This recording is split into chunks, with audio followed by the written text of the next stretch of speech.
Peace. So I came across this new website for some young kids that are aspiring filmmakers. They're called Intelligent Seeds, and there's some really good videos. And I was really interested in one of the stories they have. It's called Dying to Learn: The Effects of Lead Poisoning of Young People in Inner City Schools. And that one just stuck out to me, and I thought I'd share it with you guys.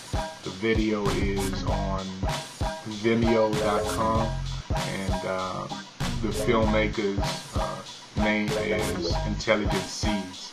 It's basically kids from high school filming different stories and different people in the community, and I thought you guys might want to check it out.